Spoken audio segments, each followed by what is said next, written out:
What's going on, y'all? We are back, unfortunately, for the final part three of the New Edition story. And I'm gonna say this, because BET, I feel a little bit played, just a little bit. Because the way y'all ended it, it was cute when I thought it wasn't over, okay? That last performance was cute as fuck, all right? And then it went on commercial break. And then it came back with the credits. And I'm looking at my clock like, no. No, no, no, no, no. It's 9:53. You owe us 7 minutes, okay? No, you're not gonna do this. You said it was 3 parts, 2 hours each night, okay? You owe us 7 more minutes, okay? I just want to put that out there. Bitch, it looked like my nose running. Okay, there you go. I had vapor rub on, y'all. Sinuses and shit. Y'all know how that shit go. But anyway,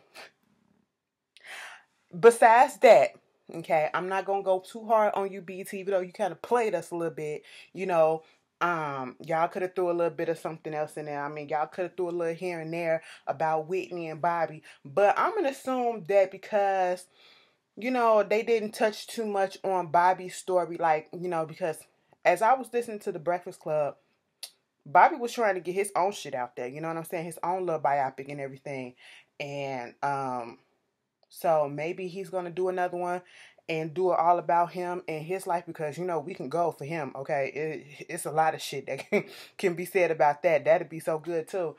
But maybe out of respect for Whitney, since she's passed and all that stuff in the relationship, and there's been so much stuff about them already out there. I don't know what it was, but they really didn't touch on Whitney. I know they heard. I think they said something about them being married. I don't know. Tell me, if you saw the part three, when Ronnie got married at the end, Bobby was standing there dancing at the reception with some chick. Now, Whitney, this I think was like 2006. Whitney and Bobby were still together, right? So correct me if I'm wrong. Was that supposed to be Whitney or another bitch? Because Bobby used to fuck around. Okay, Bobby used to fuck around on Whitney's credit card. I'm just on Whitney's dime. Okay, send her with the bill, bitch. But or what's that? That wasn't the new wife. Okay, y'all tell me. What it was. So basically, I do like how they tied it up.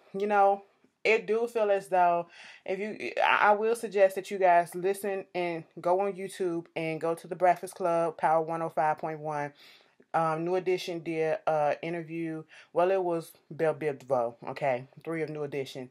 They did an interview.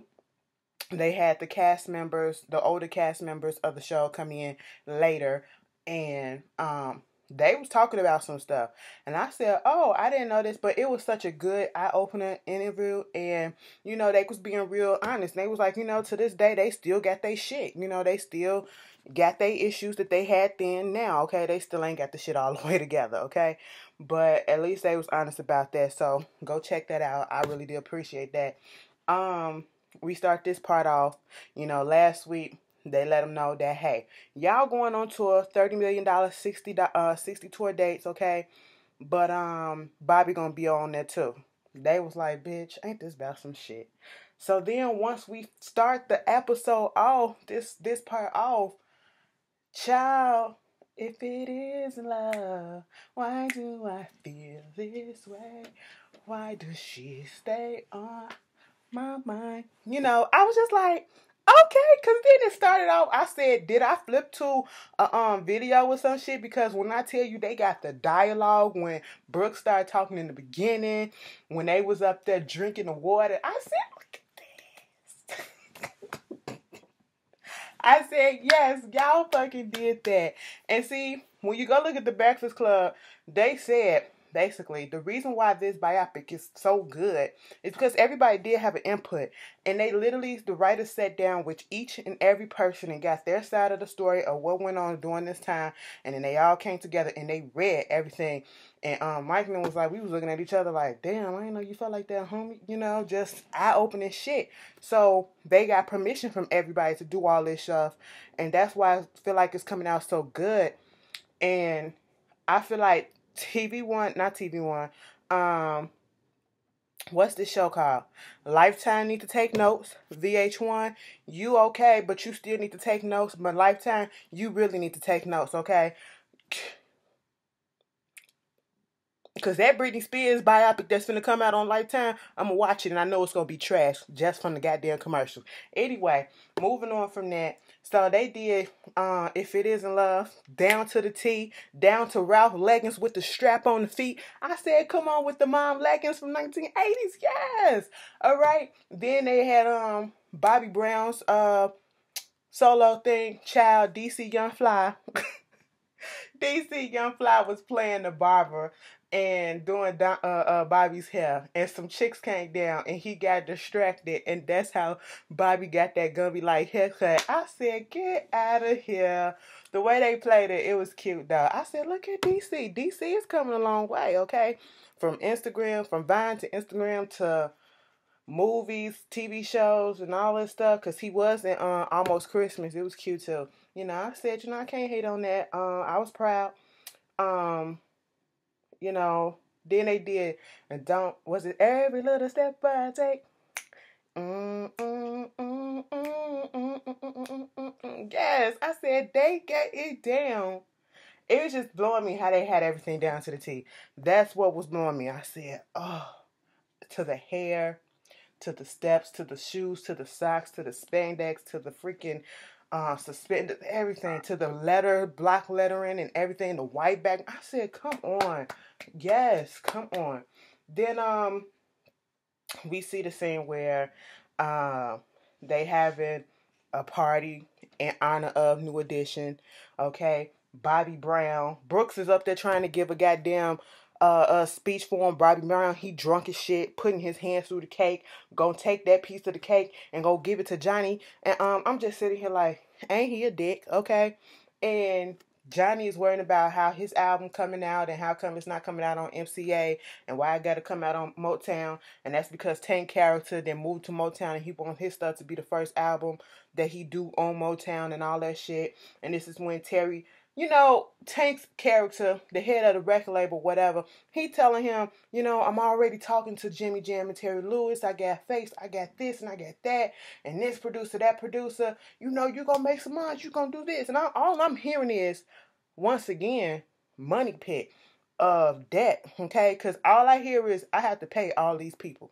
Okay, all these producers and everybody else. And that's what people don't realize. When you make an album or you do anything business-wise, you have to pay every single person that works. Okay, so the more people that is on a project, that's more money coming out your pocket that you're not seeing. I just cannot. I said, no, stick me with one or two people, okay? And a sound engineer and a mixer. That's all I can afford right now, all right? I want to have something. I want to look at it and be like, oh, shit, I got something. I don't want to be like, wait a minute, $1.87? What the fuck is this? Okay? I don't want to do that. I don't want to do that. I don't want to go back there, okay? But, at this time, Ralph, he can't release his album. He's feeling a way about releasing his album now after Don't Be Cruel came out, matching up to Johnny's success, and he feel a way about that and not probably getting the sales that it's probably gonna get.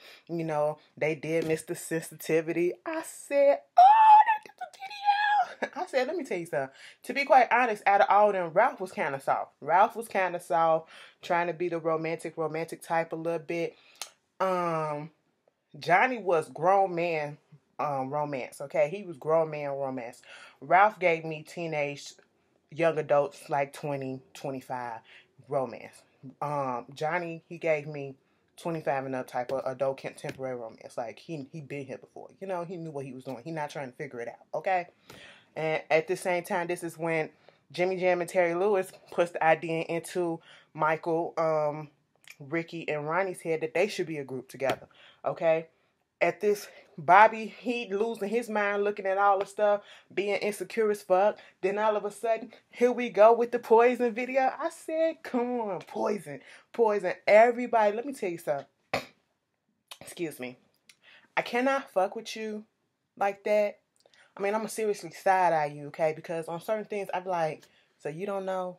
How old are you? You never heard? Seriously? As much as that was, what? Get out of here. Okay, if you ain't never heard Poison and you can't rock with Poison like that, you can't really rock with me like that. Because just know, every time I see you, I'm a side-eye you like, okay. And when I looked to the Breakfast Club, I didn't know that they had a hard time getting Poison on the radio. So that was interesting.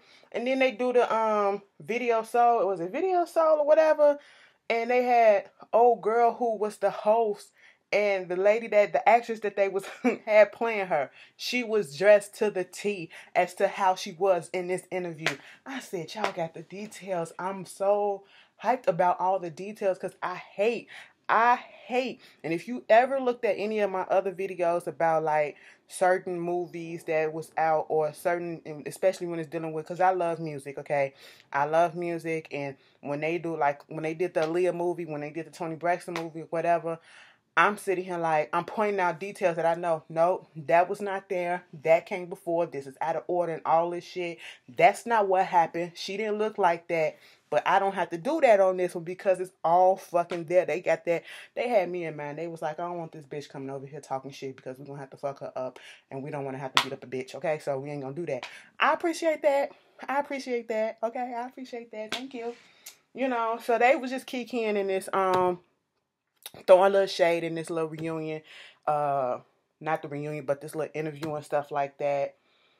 And when they was talking about Ralph's album, and when Mike was like, you know, you trying to go solo and everything, you know, if you need anything, and just know that I'm here to help, you know, I can do this and I can do that. I said, why would you talk to that man like he ain't got shit and you up here? I said, damn, y'all always in each other asses, okay? That's what y'all in.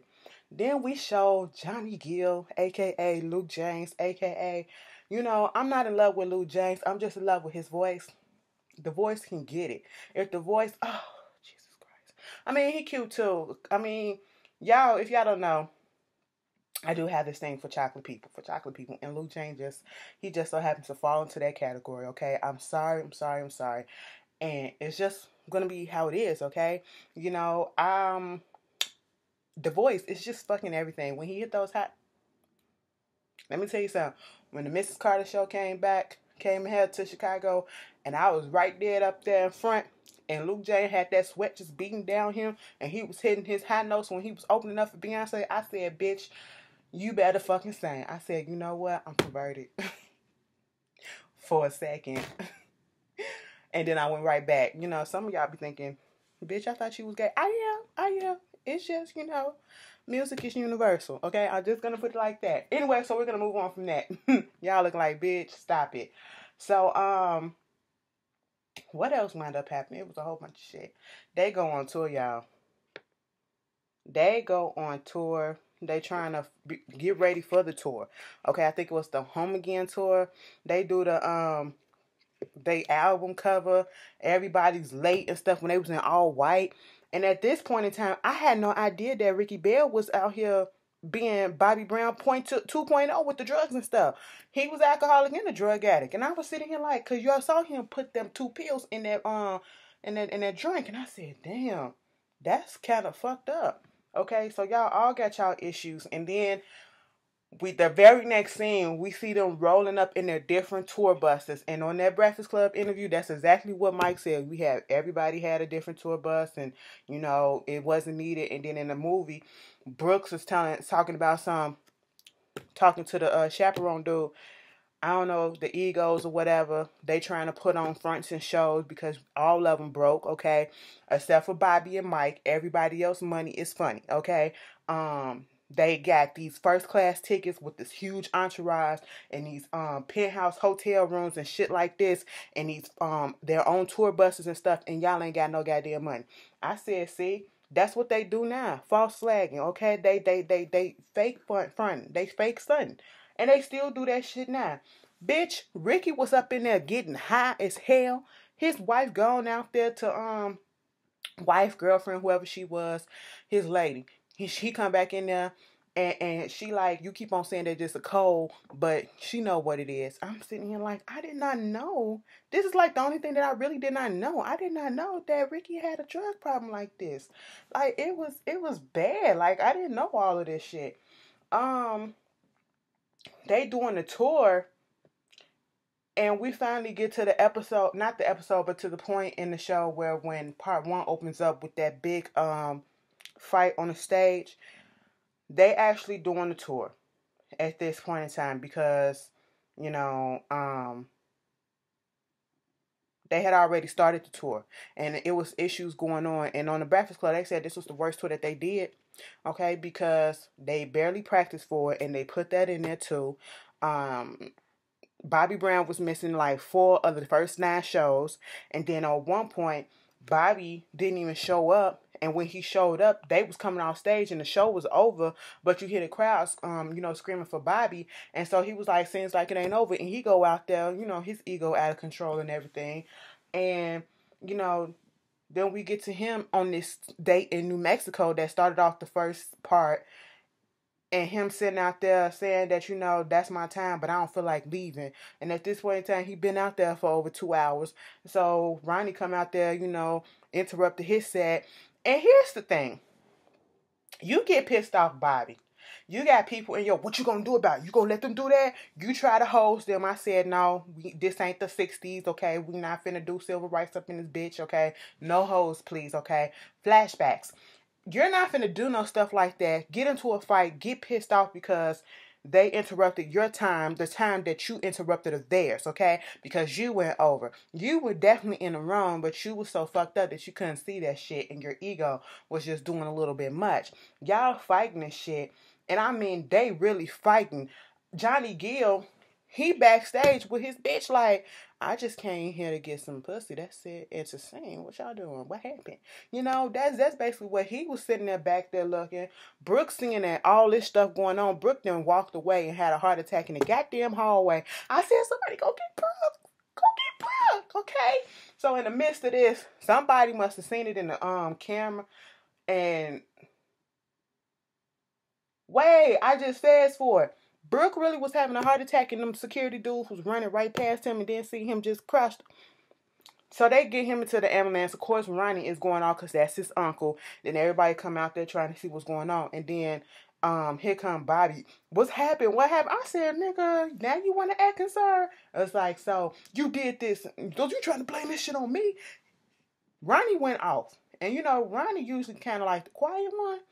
Ronnie read Bobby his rights, what he should have did and what they all should have been did. Okay, this is the same bullshit that you've been doing since we was fucking kids, and I'm fucking tired of it, and I'm fucking done. Here go Ralph talking about something. I don't need this shit. I'm done.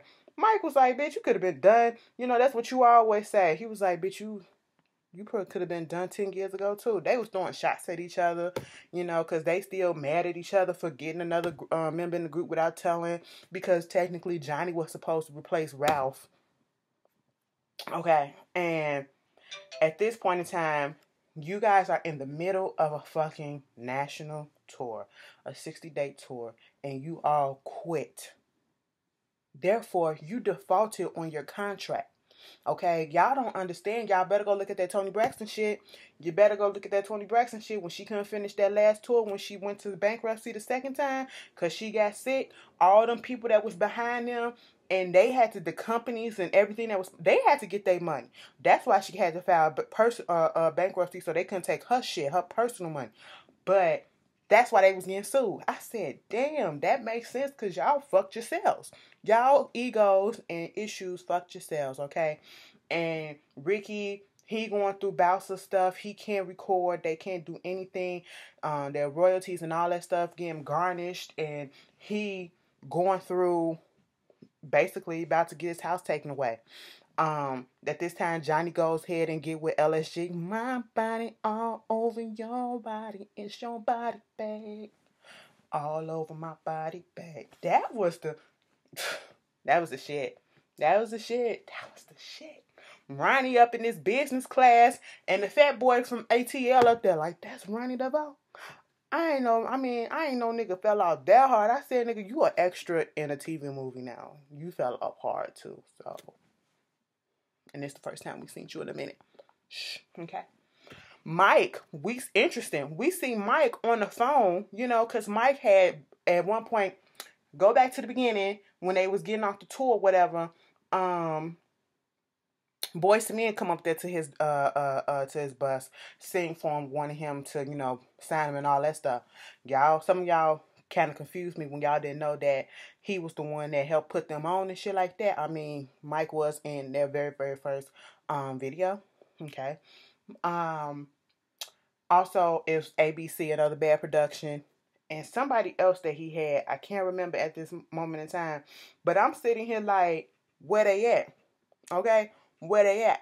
And Mike is on the phone, and they talking about money with some of the groups and all this stuff, and like, well, you supposed to do this, and I know this. And I'm sitting here listening to this conversation, and he was like, yeah, man, I mean, I wouldn't ever do that to you because I went through the same shit. I know how that shit can be, so I wouldn't do it to another person. But I'm sitting here like, from what it sounds like, you fucking over your artist is just like you was being fucked over. That's not right. You know, Ralph is getting a divorce from Xena, okay? We skipped that, whatever, who cares? I didn't like that bitch in the first place, you know, she got beside herself. And then Ricky on the floor, all of a sudden, Ricky girl, she in the bed, and then we hear this, like, retching sound, like, you know, from the pits of your stomach, like you throwing up everything, I mean, your lungs and your guts and everything. And I said, go check on Ricky. Girl, Ricky just up in there overdosing and shit. I said, Ricky! It felt like Boys in the Hood, okay? I was screaming his name like that. Somebody go get him. Fuck holding him. Call 911, baby. Call now, because holding him ain't gonna do shit. Okay? He will die in your arms if you don't call 911. Resuscitate, nigga. Resuscitate. You know, so he get himself in rehab. I had no idea he was addicted to all that shit. Especially, I mean, cocaine, yeah, but he was like pills and all this shit. I said, goddamn, y'all fucked up. Y'all are fucked up. Ronnie about to get married, and the girlfriend worried about, because he like, why we need a wedding planner, why we need fake flowers on the freaking cake that we can't eat. I said, I know that's right. He said, that's a waste of goddamn money. I said, baby, we ain't got it like that. Okay? She was like, you know, what your problem is, you need to talk to your friends. And basically at this point in time, they haven't really talked, the group or whatever, but eventually they all come together, you know, for his wedding.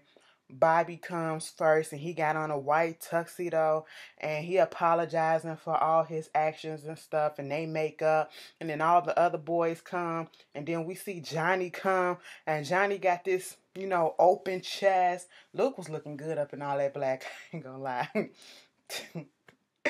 And his shirt was see-through. And then all of a sudden, Brooke was up in the door frame, and he was like, look at y'all. He was like, don't forget, you went through that cowboy phase to Johnny. And I said, the cowboy boo phase. Now, listen. I was like, now, Johnny, y'all know they think Johnny gay. And I don't understand it. I don't think Johnny gay in real life. No, I do not. But, you know, that was a little questionable, because I did look up and go, But okay, you know, do you just comfortable. I don't think that man gay. Leave that man alone. He probably had more pussy than a little bit, bitch. Get out of here. So, after that, Ronnie gets married. And during his marriage, you know, they do have a little New Edition reunion. They sing Candy Girl and all that stuff. And then Mike and Ralph, they rehash some things and, you know, apologize for not telling him about Johnny. And he was admitting that he did the whole album thing because he was bitter, Ralph, and all this stuff. And, you know, they just came together, and it was cute. It was cute. I said, oh, see, this is what y'all should have been did. Y'all could have just went on ahead and you know, talk things out like mature adults, you know, instead of letting all this time go past, you know. But sometimes that's how shit is. And at this time, Ralph got a new bitch. I said that girl needs to eat some. But yeah. So right at Ronnie's wedding, we see Brooks talking to who? Stephen Hill, trying to get the boys together and do a reunion for the BT 25th Golden, whatever the fuck it was. A reunion, 25 years in the game and all that shit. I remember this shit, and I had forgot, because I was looking, I was like, where the fuck is Bobby at? So Bobby missed the memo, but I forgot Bobby came out there and did his own thing and then came together with the rest of the group. Listen, that's how the show basically ended, okay? And I'm sitting here like, okay, this is cute, because they doing the whole performance. And if you was on Twitter, on one of the promos, they spliced the videos together, the actual performance with the people who was, you know, the actors. And when I tell you, you could not tell at one point that they was going in and out of the fake actors and the actual people. I said, whoever put this shit together, y'all knew what the fuck y'all was doing with this promo. And so You know, they was having flashbacks during most of the songs from, you know, the beginning of the show to now and how they got started. And that was the end of the show.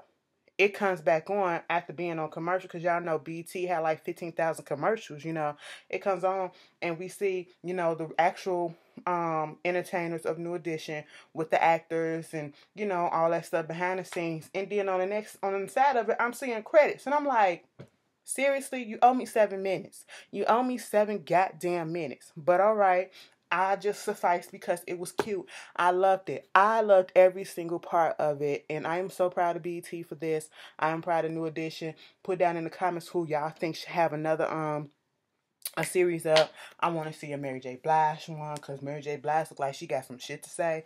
Jodeci, like some people were saying. Baby, I just want to see. We can do a Bobby Brown, okay? We can do a few people, okay? Y'all put down in the comments some shit that y'all want to see, and I will see you guys later. I appreciate y'all for watching and rocking with me. We had fun. We had fun. I'm sad that it's gone, because I think we deserved at least part 4. Fuck. I mean, for these wasted 7 minutes. But all right, y'all tell me how y'all feeling. I'll see y'all later. Peace.